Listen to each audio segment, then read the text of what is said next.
उस फैसले के विरुद्ध जो रोड वाले हैं उन्होंने अपील कर दी है और किसानों की वो जो 3 गांवों की पेमेंट है वो रोक ली है। इसका मतलब होगा कि अगर सेशन कोर्ट भी फैसला करेगा तो वो तो उसकी भी अपील डाल देंगे, फिर वो सारी हमारा से निकल जाएगी। किसानों की ओर से बड़ा फैसला लिया गया है। दरअसल आपको बता दें कि आने वाली 12 तारीख को किसान एनएच पर एक दिन के लिए काम रोकेंगे। दरअसल आपको जानकारी दे दें कि कुरुक्षेत्र में एनएच 152 के निर्माण के लिए अधिकृत जमीन की बकाया मुआवजे की मांग जो है वो किसानों की ओर से की जा रही है। तो वहीं एनएचएआई प्रशासन पर भी किसानों की ओर से वादा खिलाफी के आरोप लगाए गए हैं और इसी के चलते अब किसानों ने बड़ा फैसला लिया है और ये कहा है कि आने वाली 12 तारीख को एनएच 152 पर एक दिन के लिए काम रोका जाएगा। मीटिंग के बाद बीकेयू के अध्यक्ष गुरनाम सिंह चढ़ूनी ने बताया कि साल 2014 में सरकार ने एनएच 152 के निर्माण के लिए कुरुक्षेत्र जिले के 11 गांव के किसानों की जमीन को एक्वायर किया था। इन जमीनों को नए एक्ट के तहत एक्वायर कर 100% हर्जाना और ब्याज के साथ करीब 66 लाख रुपए किसानों को 4 महीने के अंदर देना तय किया था। प्रशासन ने वादा तोड़ा।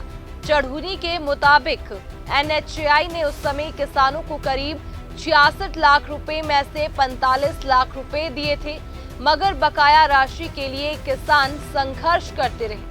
पिछले महीने बीकेयू ने बकाया मुआवजे के लिए लघु सचिवालय पर धरना देकर 20 फरवरी तक का अल्टीमेटम भी दिया था। तो वहीं अब 12 मार्च को किसान एनएच 152 का काम बंद करेंगे।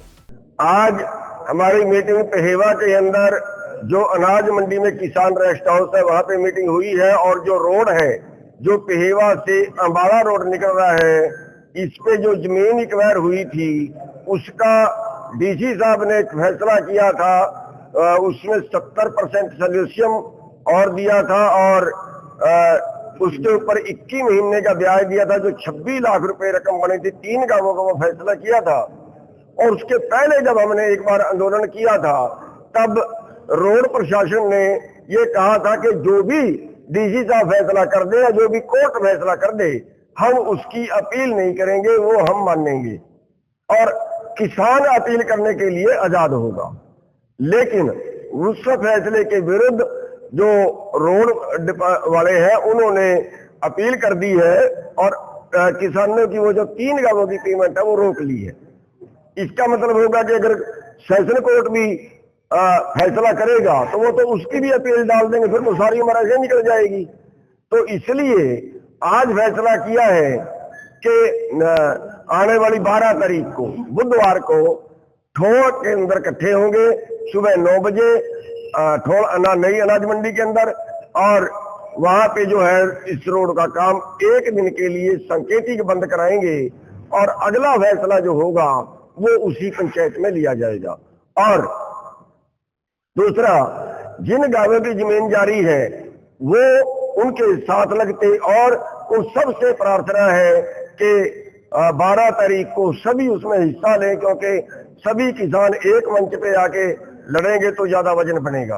और हमने इन भाइयों से ये भी कहा है कि जो भाई किसी पार्टी से जुड़ा है वो अपने नेता के पास भी जाए कि भैया हमारा पैसा रुक गया है और आप भी इस आंदोलन में भाग लें, इस आंदोलन में भाग लेके किसानों की पेमेंट करवाएं। लेकिन झंडा वहां पे केवल किसान यूनियन का ही रहेगा।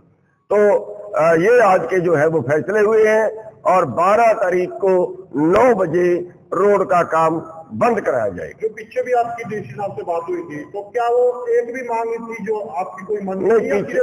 पीछे उन्होंने टाइम लिया था मार्च के पहले हफ्ते का 7 मार्च तक का टाइम लिया था। हमने 4 मार्च को डीसी मैडम से बात की थी और बता दिया था कि 7 तारीख नजदीक आ गई है।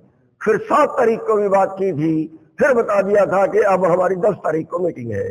और आज भी कई बार प्रयास किए हैं, शायद कहीं मीटिंग में है या बिजी हैं, वो बात नहीं कर पाए, तो आज की पंचायत में ये फैसला हो गया। तो क्या फैसला ले सकते हैं उस मीटिंग के अंदर जो साहब? देखिए, जो अगली मीटिंग होगी उसमें कुछ भी फैसला होगा, परमानेंट काम बंद कराने का भी हो सकता है, कोई धरना कहीं चालू होने का भी हो सकता है, वो टाइम पे जैसा सभी की राय होगी वैसा करेंगे।